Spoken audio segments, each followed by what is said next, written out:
Hi friends, ಎಲ್ಲರಿಗೂ ನಮಸ್ತೆ. ಮುದ್ದು ಸೊಸೆ ಮುಂದಿನ ಸಂಚಿಕೆಯಲ್ಲಿ ಏನಾಗುತ್ತೆ ನೋಡೋಣ ಬನ್ನಿ. ನೋಡೋದಕ್ಕೂ ಮುಂಚೆ ಯಾರು ವಿನೋದ ವೈಎಂ ಬ್ಲಾಗ್ಗೆ ಸಬ್ಸ್ಕ್ರೈಬ್ ಆಗಿಲ್ವೋ ಪ್ಲೀಸ್ ಸಬ್ಸ್ಕ್ರೈಬ್ ಆಗಿ, ಲೈಕ್ ಮಾಡಿ, ಶೇರ್ ಮಾಡಿ, ಕಮೆಂಟ್ ಮಾಡಿ, ಬೆಲ್ಲೈಕಾನ್ ಆಲ್ ಅಂತ ಒತ್ತಿ ಫ್ರೆಂಡ್ಸ್. ವಿದ್ಯಾನ್ನು ಸರೋ ಹೂವು ಕಟ್ತಿರ್ತಾರೆ.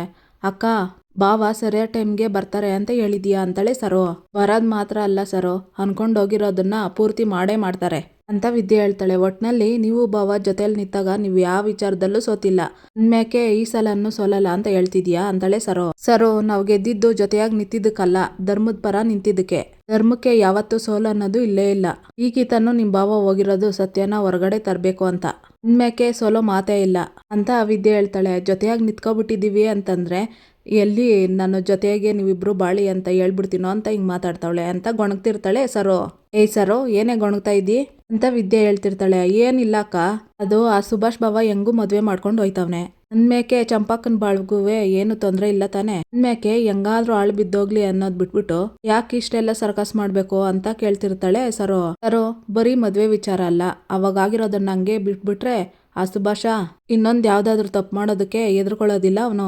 ಜೊತೆಗೆ ಅವನ ಕೈಗೆ ಬೇರೆ ಎಲ್ಲ ಅಧಿಕಾರನೂ ಸಿಕ್ಬಿಡ್ತೈತೆ. ಮೊದ್ಲೇ ಹೇಳಕ್ಕಿಲ್ವೇ, ಅಧಿಕಾರ ಆಡಳಿತ ಅನ್ನೋದು ಒಳ್ಳೆಯವ್ರ ಕೈಗೆ ಸಿಗ್ಬೇಕು ಅಂತ.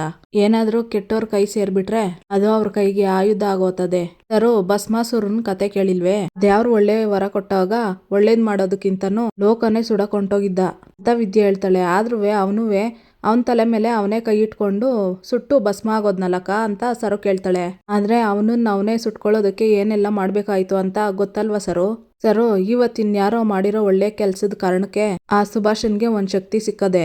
ಅದನ್ನ ಅವನು ಒಳ್ಳೇದಕ್ಕೆ ಉಪಯೋಗಿಸ್ಕೊಳಕಿಲ್ಲ, ಕೆಟ್ಟದಕ್ಕೆ ಉಪಯೋಗಿಸ್ಕೊಂಡು ಅವನು ಹಳೆ ಚಾಳಿನ ಶುರು ಮಾಡ್ತಾನೆ. ಅದಕ್ಕೆ ಅವನಿಗೆ ಸಿಕ್ಕಿರೋ ಅವಕಾಶನ ಕಿತ್ಕೋಬೇಕು ಅಂತ ಹೊಂಟಿರೋದು ಸರೋ ಅಂತ ವಿದ್ಯೆ ಹೇಳ್ತಿರ್ತಾಳೆ. ಅಂದ್ರೆ ಈ ಮದ್ವೆ ನಿಲ್ತೈತೆ ಅಂತ ಆಯ್ತು ಅಂತಾಳೆ ಸರೋ.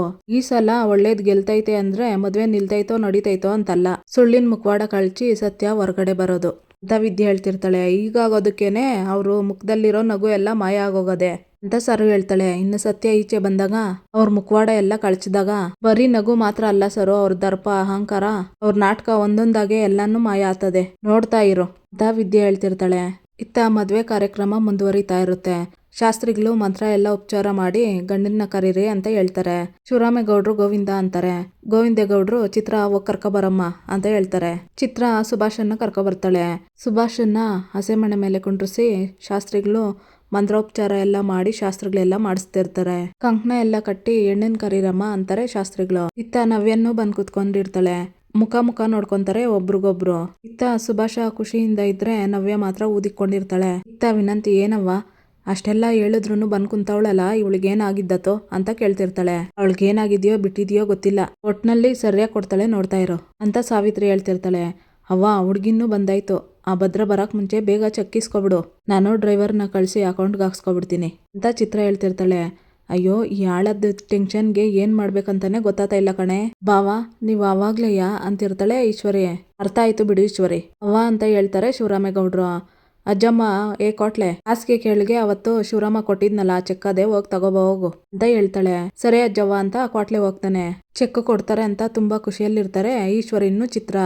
ಇತ್ತ ಸಾವಿತ್ರಿ, ನೋಡ್ದೇನೆ ನಿಮ್ಮ ಅತ್ತೆನ, 1 ಕೋಟಿ ಬರ್ತದೆ ಅಂತ ಹೆಂಗ್ ಪಿಟ್ಕೆ ಹಾಕ್ಬಿಟ್ಲು ಅಂತ ಸಾವಿತ್ರಿ ಹೇಳ್ತಿರ್ತಾಳೆ. ಅವಳು ಅಂದ್ಕೊಂಡಿದ್ದನ್ನ ಮಾಡೋವರೆಗೂ ಬಿಡಕ್ಕಿಲ್ಲ ಅಂತ ವಿನಂತಿ ಹೇಳ್ತಿರ್ತಾಳೆ.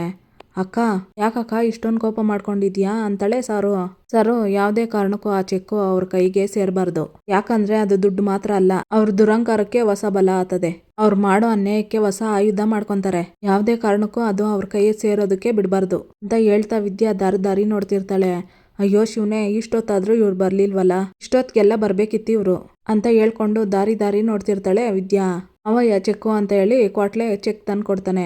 ಅದನ್ನ ತಗೊಂಡು ಶಿವರಾಮೇಗೌಡ್ರು, ಎಲ್ಲರಿಗೂ ನಮಸ್ಕಾರ. ಈ ದಿನ ನಮ್ಮ ಸುಭಾಷನ್ ಮದ್ವೆ ದಿವಸ ಒಂದು ಚಿಕ್ಕ ಉಡುಗೊರೆ ಕೊಡ್ತಾ ಇದ್ದೀನಿ. ಅದು ನನ್ನ ತಮ್ಮನ ಮಗ ಅನ್ನೋ ಕಾರಣಕ್ಕೋಸ್ಕರ ಅಲ್ಲ, ಈ ಮನೆ ಮಗನಾಗಿ ಈ ಕುಟುಂಬದವ್ರ ಪ್ರಾಣ ಕಾಪಾಡೋದಕ್ಕೆ ನನ್ನ ಪ್ರಾಣನೂ ಲೆಕ್ಕಿಸದೆ ಅವನು ಹೋರಾಟ ಮಾಡಿ ನಮ್ಗಳ ಜೀವ ಉಳಿಸಿದ್ದಾನೆ. ಅದಕ್ಕೋಸ್ಕರ ಅವತ್ತು ರಾಕ್ಷಸ ದುಂಬಿ ನಮ್ಮನ್ನ ಕಡ್ದು ನಾವು ಸಾವಿನ ಬದುಕಿನ ಮಧ್ಯೆ ಹೋರಾಟ ಮಾಡ್ತಾ ಇದ್ವಿ. ಇನ್ನೇನ್ ನಮ್ಮ ಕುಟುಂಬದಲ್ಲಿ ಒಂದಷ್ಟು ಸಾವಾಗೋಗ್ತೈತೆ ಅಂತ ನಮ್ಮೆಲ್ರಿಗೂ ಆತಂಕ ಇತ್ತು. ಯಾರೋ ಯಾಕೆ ನಾನೇ ಸ್ವತಃ ಸಾವಿನ ಬದುಕಿನ ಮಧ್ಯೆ ಹೋರಾಟ ಮಾಡ್ತಿದ್ದೆ. ಆ ಸಮಯದಲ್ಲಿ ನಮ್ಮ ಮಕ್ಕಳು ನಮ್ಮ ಪ್ರಾಣ ಔಷಧಿ ಉಳಿಸೋ ತರೋದಕ್ಕೆ ಅವ್ರ ಪ್ರಾಣ ಅಂಗನ ತೊರೆದು ಕಾಡೊಳಗಡೆ ಹೊರಟ್ರು. ಅದ್ರಲ್ಲೂ ನಮ್ಮ ಸುಭಾಷ ನಮ್ಮೆಲ್ರೂ ಪ್ರಾಣ ಕಾಪಾಡೋದಕ್ಕೆ ಅವ್ನ್ ಮುಂದೆ ನಿಂತಿದ್ದು ನನ್ಗೆ ಬಹಳ ಸಂತೋಷ ತಂತು. ಕುಟುಂಬದಲ್ಲಿ ಮನೆ ಗೋಡೆ ಗಟ್ಟಿ ಇಲ್ಲ ಅಂದ್ರೂ ಮನೆ ಮಕ್ಳು ಗಟ್ಟಿಯಾಗಿ ನಿಂತ್ಕೊಂಡ್ರೆ ಕುಟುಂಬನ ಅಲ್ಗಾಡ್ಸೋದಕ್ಕಾಗಕ್ಕಿಲ್ಲ ಅಂತ ಹೇಳ್ತಾರೆ. ಹಂಗೆ ಅವತ್ತು ನಮ್ಮ ಮಕ್ಳು ನಮ್ಮ ಪರವಾಗಿ ನಿಂತ್ರು. ಅವತ್ತೇ ಗೊತ್ತಾಗಿದ್ದು ನಾವು ಸಂಬಂಧನ ಹೆಂಗ್ ಕಟ್ಕೊಂಡಿದೀವಿ ಅಂತ. ಅವತ್ತೇ ನನ್ಗೆ ಅರ್ಥ ಆಗಿದ್ದು. ಅವತ್ತು ಅಂತ ಒಂದ್ ಕೆಲಸ ಮಾಡಿದವಾಗ ಇವನು ನಮ್ಮ ಮನೆ ಮಗ ಅನ್ನೋದಕ್ಕಿಂತ ಹೆಚ್ಚಾಗಿ ನಮ್ಮ ಮನೆ ಬೆನ್ನೆಲ್ಬು ಅಂತ ಬಹಳ ಹೆಮ್ಮೆ ಅನಿಸ್ತು. ಇಂಥ ಒಬ್ಬ ಮಗನ್ ಪಡೆಯೋದಕ್ಕೆ ನಾನು ಪುಣ್ಯ ಮಾಡಿದ್ದೀನಿ. ನಾನೇ ಭಾಗ್ಯವಂತ. ಅದಕ್ಕೆ ನನ್ನ ಆಶೀರ್ವಾದ ಜೊತೆಗೆ ಅವನ ಕನಸಿನ ಮೊದಲನೇ ಮೆಟ್ಲಾಗಿ ಅವನು ಸ್ವಂತ ವ್ಯವಹಾರ ಶುರು ಮಾಡ್ಲಿ ಅಂತ 1 ಕೋಟಿ ರೂಪಾಯಿನ ಚೆಕ್ ಅವನಿಗೆ ಕೊಡ್ತಾ ಇದ್ದೀನಿ ಅಂತ ಶಿವರಾಮೇಗೌಡರು ಹೇಳ್ತಿರ್ತಾರೆ. ಎಲ್ರೂ ಚಪ್ಪಾಳೆ ತಟ್ಟಿ ಖುಷಿ ಪಡ್ತಾ ಇರ್ತಾರೆ. ಸುಭಾಷ, ಇದು ನೀನು ನಮ್ ಪ್ರಾಣ ಕಾಪಾಡ್ದೆ ಅಂತ ಕೊಡ್ತಾ ಇರೋ ಚೆಕ್ ಅಲ್ಲ. ನಿನ್ ಮುಂದೆ ಯಾರಂಗೂ ಇಲ್ದೆ ನಿನ್ ಕಾಲ್ ಮೇಲೆ ನೀನ್ ನಿಂತ್ಕೋಬೇಕು ಅಂತ ಇದನ್ನ ನಾನ್ ನಿನ್ಗೆ ಕೊಡ್ತಾ ಇರೋದು. ಆಮೇಲೆ ಈ ಚೆಕ್ ಮೇಲೆ ಯಾರ ಹೆಸರು ಬರ್ದಿಲ್ಲ. ನಿನ್ಗೆ ಇಷ್ಟವಾಗಿರೋದು ನಿಮ್ಮ ಅವ್ವ ಆಗಿರ್ಬೋದು ಅಥವಾ ನಿನ್ ಮದ್ವೆ ಆಗ್ತಿದ್ದಾಳಲ್ಲ ನವ್ಯ, ಅವಳ ಹೆಸರು ಬರ್ದ್ರೇನು ಚಿಂತೆ ಇಲ್ಲ. ನಿನ್ಗಿಷ್ಟ ಬಂದವ್ರ ಹೆಸರಿಗೆ ಬರ್ಕೋ ಅಂತ ಹೇಳಿ ಶಿವರಾಮೇಗೌಡರು ಗೋವಿಂದ ನೀನು ಇಡ್ಕೊಳ್ಳ ಅಂತ ಹೇಳ್ತಾರೆ. ಈಶ್ವರಿ, ಚಿತ್ರ ಅವರೆಲ್ಲ ಚೆಕ್ ನೀಡ್ಕೊಂತಾರೆ. ಇನ್ನೇನ್ ಸುಭಾಷನ್ ಕೈ ಕೊಡ್ಬೇಕು ಅಷ್ಟ್ರಲ್ಲಿ ಅಪ್ಪಯ್ಯ ಅಂತ ಕರೀತಾನೆ ಭದ್ರ. ಬಂದು ಚೆಕ್ ಕೊಡೋದ್ ಬೇಡ ನಿಲ್ಸಪ್ಪಯ್ಯ ಅಂತಾನೆ ಭದ್ರ. ದಯವಿಟ್ಟು ನನ್ ಮಾತ್ ಕೇಳು, ಚೆಕ್ ತಗೋ ವಾಪೀಸು ಅಂತ ಭದ್ರ ಹೇಳ್ತಾನೆ. ಚೆಕ್ ವಾಪೀಸ್ ತಗೊಂತಾನೆ ಶಿವರಾಮೇಗೌಡ. ನಾನ್ ಹೇಳಿಲ್ವೇ ಸರು ನಿಮ್ ಬಾವ ಬರ್ತಾರೆ ಅಂತ, ನೋಡು ಸಾಕ್ಷಿ ಸಮೇತ ಬಂದವ್ರೆ ಅನಿಸ್ತದೆ ಅಂತ ವಿದ್ಯೆ ಹೇಳ್ತಿರ್ತಾಳೆ. ಯಾಕೆ ಮಗ ನಿಲ್ಸು ಅಂತ ಇದ್ದಿ ಅಂತ ಶಿವರಾಮೇಗೌಡರು ಕೇಳ್ತಾರೆ. ಅಪ್ಪಯ್ಯ ತಾನ್ ಮಾಡ್ದೇ ಇರೋ ಕೆಲ್ಸದ ಕೀರ್ತಿನ ತಂದೋ ಅಂತ ಹೇಳ್ಕೊಂಡು ನಿಜವಾದ ಸಾಹಸ ಮಾಡ್ದವ್ರನ್ನ ಮರೆಮಾಚೋ ಅಂತವ್ರಿಗೆ ₹1 ಸಿಗ್ಬಾರ್ದು ಅಂತ ಕಾರಣಕ್ಕೆ. ನೋಡಪ್ಪಯ್ಯ, ಇನ್ನೊಬ್ಬರನ್ ಸಾಧನೆ ಮೇಲೆ ತನ್ನ ಹೆಸರು ಪಲಕ ಹಾಕೊಂಡು ನಿಂತಿರೋ ಇವನ್ಗೆ ಇದನ್ನೇನಾದ್ರೂ ಕೊಟ್ರೆ ಅದು ಶ್ರಮ ಪಟ್ಟವ್ರಿಗೆ ಅವಮಾನ ಮಾಡೋ ಉದ್ದೇಶದಿಂದ ಅಂತ ಭದ್ರ ಹೇಳ್ತಿರ್ತಾನೆ. ಮಗ ಏನಾಯ್ತು ನಿನ್ಗೆ, ಯಾಕೆ ಏನೇನೋ ಮಾತಾಡ್ತಾ ಇದೆಯಲ್ಲ ಅಂತ ಶಿವರಾಮೇಗೌಡರು ಕೇಳ್ತಾರೆ. ಅಪ್ಪಯ್ಯ, ಇವನ್ ಕಾಡಿಗೋಗಿ ಔಷಧಿನೇ ತಂದಿಲ್ಲ, ಅದ್ರ ಬದಲಾಗಿ ಸುಳ್ಳುನೇ ಬಂಡವಾಳ ಮಾಡ್ಕೊಂಡು ಮೋಸನೇ ದಾರಿ ಮಾಡ್ಕೊಂಡು ಈ ಎತ್ತರಗ್ ಬಂದ್ ನಿಂತವ್ನೆ ಅಂತ ಭದ್ರ ಹೇಳ್ತಿರ್ತಾನೆ. ಇದೇನವ್ವ ಇದು, ಆಗ್ಲೇ ಟ್ವಿಸ್ಟ್ ಸ್ಟಾರ್ಟ್ ಆಗೋಯ್ತು ಅಂತ ವಿನಂತಿ ಹೇಳ್ತಿರ್ತಾಳೆ. ಲೇ, ಈ ಸಿನಿಮಾದಲ್ಲಿ ಒಬ್ಬ ಇರ್ತಾನಲ್ಲ, ಅವನ್ ಬಂದ ಅಂದ್ರೆ ಟ್ವಿಸ್ಟ್ ಮೇಲ್ ಟ್ವಿಸ್ಟ್ ಕೊಡ್ತಾನೆ ಇರ್ತಾನೆ ಅಂತ ಸಾವಿತ್ರಿ ವಿನಂತಿ ಮಾತಾಡ್ತಿರ್ತಾರೆ. ನೀನ್ ಹಿಂಗ್ ಮಾತಾಡ್ತಾ ಇದೀಯಾ ಯಾಕಪ್ಪ ಭದ್ರ? ನನ್ ಮಗನ್ ಮೇಗೆ ಯಾಕೆ ಇಷ್ಟೊಂದ್ ಕೋಪ? ಅಲ್ಲ ಕಣೋ ಭದ್ರ, ನನ್ ಮಗ ಅವನ್ ಜೀವನ ಲೆಕ್ಕಿಸದೆ ಕಾಡ್ಗೋಗಿ ಎಲ್ರ ಜೀವನ ಉಳ್ಸೋನೆ ಅನ್ನೋದು ಇಲ್ಲಿರೋರು ಎಲ್ರಿಗೂ ಗೊತ್ತು. ಹಂಗಿರೋವಾಗ ಈ ಆಪಾದನೆ ಮಾಡೋದಕ್ಕೆ ಹೆಂಗಪ್ಪ ಮನ್ಸ್ ಬಂತು ನಿಂಗೆ? ಅಲ್ಲ ಭದ್ರ, ಅವ್ನು ಈ ಕೆಲ್ಸನೇ ಮಾಡಿಲ್ಲ ಅಂತ ಹೆಂಗ್ ಹೇಳ್ತಾ ಇದೀಯಾ? ಇದಕ್ ನಾನೇನ್ ಹೇಳ್ಬೇಕು ಅಂತ ಗೊತ್ತಾಗ್ತಾ ಇಲ್ಲ ಕಣೋ. ಭದ್ರ, ಯಾಕ್ಲಾ ನೀನು ಹಿಂಗ್ ಮಾಡ್ತಾ ಇದೀಯಾ? ನನ್ ಮಗ ಮಾಡಿದಕ್ಕೆ ನೀನ್ ಅವನ್ಗೇನು ಸನ್ಮಾನ ಮಾಡ್ಬೇಡ ಕಣೋ. ಆದ್ರೆ ಇಷ್ಟು ಜನದ ಮುಂದೆ ನನ್ ಮಗನ್ಗೆ ಅವಮಾನ ಮಾಡ್ಬೇಡ ಕಣೋ. ನಿನ್ನ ಕೈ ಮುಗ್ದು ಕೇಳ್ಕೊಂತೀನಿ ಬಾವಾ, ಇದಕ್ ಸಾಕ್ಷಿಯಾಗಿ ನೀವು ಇದ್ದೀರಾ. ನಿಮ್ ಕಣ್ ಮುಂದೆನೆ ಇದೆಲ್ಲ ನಡ್ದದೆ. ಇನ್ಮೇಲೆ ನೀವೀಗ ಮಾತಾಡ್ಲೇಬೇಕು ಬಾವಾ ಅಂತಾಳೆ ಈಶ್ವರಿ. ಭದ್ರ, ಈಶ್ವರಿ ಹೇಳ್ತಿರೋ ಮಾತಲ್ಲಿ ಸತ್ಯ ಅದೇ. ಯಾಕಂದ್ರೆ ನಾವೆಲ್ಲ ಆಸ್ಪತ್ರೆಯಲ್ಲಿ ಇರ್ಬೇಕಾದ್ರೆ ಮದ್ದು ತಂದ್ಕೊಟ್ಟಿದ್ದೆ ಶುಭಸೇನೆ ಕಣ್ಲಾ, ಅದಕ್ ನಾವೆಲ್ಲ ಸಾಕ್ಷಿನೇ ಅಂತಾರೆ ಶಿವರಾಮೇಗೌಡರು. ಅಕ್ಕ, ಯಾಕಕ್ಕ ಸುಮ್ನೆ ನಿಂತಿ, ನೀನಾದ್ರೂ ಮಾತಾಡಕ್ಕ ಅಂತ ಈಶ್ವರಿ ಕೇಳ್ತಾಳೆ. ಹೌದು ಕಣಪ್ಪ ಭದ್ರ, ಅವತ್ತು ನಿಮ್ ಅಪ್ಪಯ್ಯನ ಪ್ರಾಣ ಉಳಿಸಿದ್ದು ಸುಭಾಷನ್ ತಂದ್ಕೊಟ್ಟಿದ್ ಮದ್ದಿಂದನೇಯ ಅಂತ ಮೋಹನ ಹೇಳ್ತಿರ್ತಾಳೆ. ಹೂ ಕಣ್ಲ ಭದ್ರ, ಸುಭಾಷ ಮದ್ದು ತಂದ್ಕೊಟ್ಟಿದ್ದನ್ನ ನಾವೇ ನಮ್ ಕಣ್ಣಾರೆ ಕಂಡಿವಿ ಅಂತ ಅಜ್ಜಮ್ಮ ಹೇಳ್ತಾಳೆ. ಅವತ್ತು ನೀವೆಲ್ಲ ನೋಡಿದ್ದು ಅರ್ಧ ಸತ್ಯನ, ಕೇಳಿದ್ದು ಇವ್ನ್ ಹೇಳಿದ್ದು ಸುಳ್ಳು ಕತೆನ. ಆದ್ರೆ ಸತ್ಯ ಬೇರೆನೆ ಅದೇ. ಅವತ್ತು ಕಾಡ್ಗೋಗಿ ಜೀವದಂಗ್ ತರದು ಆ ಹುಳಿನ್ ಜೊತೆ ಹೋರಾಡಿ ಔಷಧಿ ತಂದಿದ್ದು ಇವ್ನಲ್ಲ ಅಪ್ಪಯ್ಯ. ಬದ್ಲಾಗಿ ಔಷಧಿ ತತ್ತಾ ಇರೋರ್ ತಲೆಗೆ ಹಿಂದೆಯಿಂದ ಹೊಡೆದು ಔಷಧಿನ ಕದ್ಕೊ ಬಂದಿರೋ ಅದಪ್ಪಯ್ಯ ಇವನು ಅಂತ ಭದ್ರ ಹೇಳ್ತಾನೆ. ಅಯ್ಯೋ ಅಯ್ಯೋ, ನೋಡಿದ್ರ ಬಾವ, ನನ್ ಮಗನ್ನ ಏಟ್ ಹಿಂಗ್ ಮಾಡ್ತಾವನೆ ನೋಡಿದ್ರ, ನನ್ ಮಗನ್ ಬಗ್ಗೆ ಹೆಂಗ್ ಮಾತಾಡ್ತಾವನೆ ನೋಡಿದ್ರ ಬಾವ ಅಂತ ಈಶ್ವರಿ ನಾಟಕ ಮಾಡ್ತಾಳೆ. ಈಶ್ವರಿ, ನೀನ್ ಹೊಸಿ ತಾಳ್ಮೆಯಿಂದ ನಿಂತ್ಕೊಂತೀಯಾ ಅಂತ ಶಿವರಾಮೇಗೌಡರು ಹೇಳ್ತಾರೆ. ಇದೇನವ್ವ ಇದು, ಕತೆ ಹಿಂಗ್ ತಿರುವು ತಗೊಂತೈತೆ, ಈ ಸುಭಾಷ ಇನ್ನೂ ಅದೇನೇನ್ ಮಾಡಿರ್ಬೋದು ಅಂತ ವಿನಂತಿ ಕೇಳ್ತಿರ್ತಾಳೆ. ಲೇ, ಅವನಂತೂ ಒಳ್ಳೆ ಕೆಲಸ ಮಾಡೋ ಅಂತ ಮನುಷ್ಯನೇ ಅಲ್ಲ. ಈಗ ತಾನೇ ನಾಟಕ ಶುರುವಾಗ್ತಾ ಇದೆ, ಮಧ್ಯೆ ಮಧ್ಯೆ ಮಾತಾಡಿ ಹಾಳ್ ಮಾಡ್ಬೇಡ, ಸುಮ್ಕೆ ಇರು ನೋಡು ಅಂತ ಸಾವಿತ್ರಿ ಹೇಳ್ತಾಳೆ ವಿನಂತಿಗೆ. ನೋಡ್ಲಾ ಭದ್ರ, ಒಬ್ಬರ ಮೇಲೆ ಸುಮ್ಕೆ ಆರೋಪ ಹೊಡ್ಸೋದು ನ್ಯಾಯ ಅಲ್ಲ. ಅದ್ ಸರಿ, ಇವನ್ ಕಾಡ್ಗೋಗಿ ಮತ್ತಾರಿಲ್ಲ ಅಂತಂದ್ರೆ ತಂದವ್ರು ಯಾರು ಮತ್ತೆ ಅಂತಾರೆ ಶಿವರಾಮೇಗೌಡರು. ಭದ್ರ ವಿದ್ಯನ್ ಮಕ ನೋಡಿ ಸುಮ್ನೆ ನಿಂತ್ಕೊಂಡಿರ್ತಾನೆ. ಯಾಕ್ಲಾ ಸುಮ್ನೆ ನಿಂತ್ಕೊಂಡಿದ್ಯಾ, ತಂದವ್ರು ಯಾರ್ಲಾ ಅಂತ ಗದರ್ತಾರೆ ಶಿವರಾಮೇಗೌಡರು. ಭದ್ರ ಹೋಗಿ ವಿದ್ಯಾ ಕೈ ಹಿಡ್ಕೊ ಬಂದು ನಿಂತ್ಕೊಂತಾನೆ. ನಿನ್ನ ಮನೆಯವರ ಪ್ರಾಣ ಕಾಪಾಡ್ಬೇಕು ಅಂತ ಆ ರಾಕ್ಷಸ ದುಂಬಿ ಜೊತೆ ಹೋರಾಡಿ ಜೀವನದಂಗ್ ತೊರೆದು ಔಷಧಿ ತಂದಿರೋದು ವಿದ್ಯಾ ಅಪ್ಪಯ್ಯ.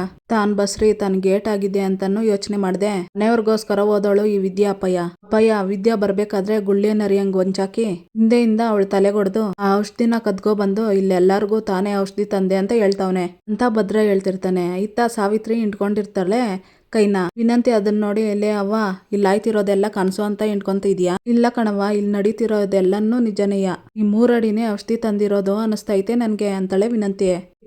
ತಲೆ ಚೆಚ್ಕೊಂಡು ಡ್ರಾಮಾ ಮಾಡ್ತಾಳೆ ಈಶ್ವರಿ. ನನ್ನ ಮಗನ ಮೇಲೆ ಎಂತ ಆರೋಪ ಮಾಡ್ತಾವನೆ ಬಾವ, ಇದನ್ನ ಕೇಳಿಸ್ಕೊಳಕ್ ಆಗ್ತಾ ಇಲ್ಲ ಬಾವ. ಭದ್ರಾ, ನೀನು ನನ್ನ ಮಗನಂಗೆ ತಾನೆ, ನಿನ್ ಮನಸ್ಸಾಕ್ಷಿ ಕೃತಜ್ಞತೆ ಅನ್ನೋದಿಲ್ವೇನ್ಲ? ನೀನು ಬಾವನ್ನೇ ಜೀವ ಅನ್ಕೊಂಡಿದೀಯ, ಅಂತವ್ರನ್ನ ಕಾಪಾಡವನೆ ಕಣ್ಲ. ಅವ್ನ ಶ್ರಮನ ನೀನ್ ಅವಮಾನ ಮಾಡ್ತಾ ಇದೀಯ ಭದ್ರಾ. ನಿನ್ ಹೆಂಡ್ತಿ ಕೀರ್ತಿ ತರೋದಕ್ಕೆ ಇಷ್ಟೆಲ್ಲ ಮಾತಾಡ್ತಾ ಇದೀಯಾ? ಇದೇನೇನ್ಲ ನಿನ್ ನಿಯತ್ತು, ಇದೇನೇನ್ಲ ನಿನ್ ನಿಷ್ಠೆ? ಆದ್ರೂ ಬಾವ, ನೀವ್ ಹಿಂಗ್ ಮಾಡ್ತೀರಾ ಅಂತ ನಾನು ಅನ್ಕೊಂಡಿರ್ಲಿಲ್ಲ. ಕೊಡ್ತಾ ಇರೋ 1 ಕೋಟಿ ರೂಪಾಯಿನ ಉಳಿಸ್ಕೊಳ್ಳೋದಕ್ಕೆ ನನ್ನ ಮಗನಿಗೆಲ್ಲ ಹಿಂಗೆಲ್ಲ ಅವಮಾನ ಮಾಡ್ತೀರಾ ಅಂತ ನಾನು ಅನ್ಕೊಂಡಿರ್ಲಿಲ್ಲ. ಇದ್ರ ಬದಲು ಒಂದೇ ಕಿತ್ತ ಸಾಯಿಸ್ಬಿಡಿ ಬಾವ. ಇಂಥ ಅವಮಾನನ ಅನುಭವಿಸೋದ್ರ ಬದಲು ಸಾಯೋದೇ ಮೇಲು ಅಂತ ಈಶ್ವರಿ ಹೇಳ್ತಿರ್ತಾಳೆ. ಈಶ್ವರಿ, ಮೂಳೆ ಇಲ್ದ ನಾಲ್ಗೆ ಅಂತ ಏನೇನೋ ಮಾತಾಡ್ಬೇಡ ನೀನು ಅಂತ ಶಿವರಾಮೇಗೌಡರು ಹೇಳ್ತಿರ್ತಾರೆ. ನನ್ನನ್ನ ದಯವಿಟ್ಟು ಕ್ಷಮಿಸಿ ಬಾವ. ಭದ್ರಾ ನನ್ನ ಮಗನ ಮೇಲೆ ಏನೇನೋ ಆರೋಪ ಮಾಡ್ತಾ ಇರೋದನ್ನು ಸಹಿಸ್ಕೊಳಕ್ ಆಗ್ತಾ ಇಲ್ಲ ನನ್ನ ಕೈಲಿ. ಅದಕ್ಕೆ ಆ ಹೊಟ್ಟೆಯವರಿಗೆ ಹಿಂಗ್ ಮಾತಾಡ್ತಾ ಇದ್ದೀನಿ ಅಷ್ಟೇ ಬಾವ. ನೋಡಿ ಬಾವ, ನೀವು ಕೋಟಿ ಕೊಡಲ್ಲ ಅಂದ್ರೇನು ಪರವಾಗಿಲ್ಲ, ಆದ್ರೆ ನನ್ನ ಮಗ ಮದ್ದು ತಂದು ನಿಮ್ಮನ್ನ ಬದುಕ್ಸಿಲ್ಲ ಅಂತ ಸುಳ್ಳು ಮಾತ್ರ ಹೇಳ್ಬೇಡಿ ಬಾವ.